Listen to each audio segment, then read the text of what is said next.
పంపేసినానయ్యా.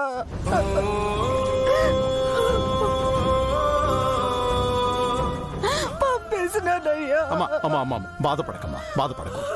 నువ్వు చేసింది మంచి పనే, లేదంటే నీ కూతురు జీవితం నాశనం అయిపోయేది. ఆ రాక్షసుడు నా బిడ్డను ఎత్తుక్కుంటూ పోయినాడయ్యా. ఎట్టాగైనా తీసుకొచ్చి నా కళ్ళ ముందే పెళ్లి చేసుకుంటానని సవాలు చేసినాడు.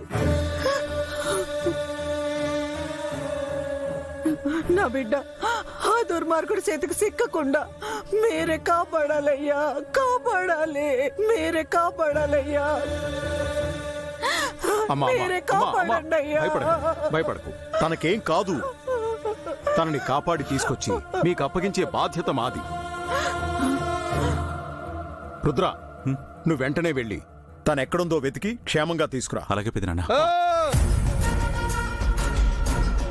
మీరేడి తీసుకురానక్కర్లేదు, నా అల్లుడు తీసుకొచ్చేస్తాడు.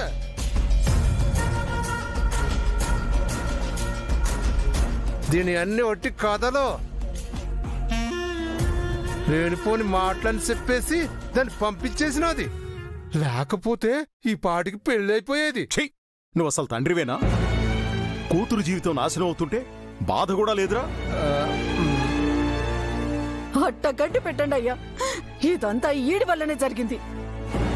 ఈడు డబ్బు కాసపడి నా బిడ్డ జీవితాన్ని బుక్కిపాలు చేసినాడు. ఏటో నోరులేస్తుంది. వీళ్ళంతా సపోర్టింగ్ చేస్తున్నారనా నిన్ను?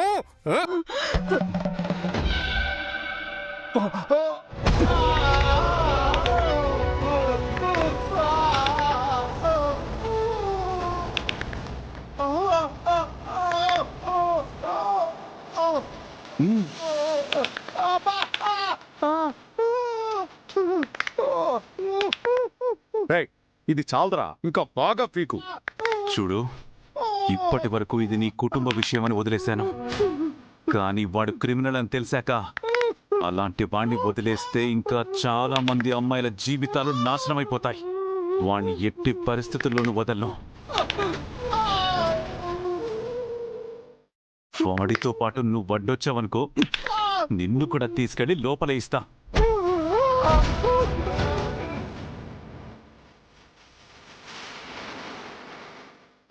చూడండమ్మా, మీ అమ్మాయి ఎక్కడున్నా జాగ్రత్తగా తీసుకొచ్చి మీకు అప్పచెప్తాను.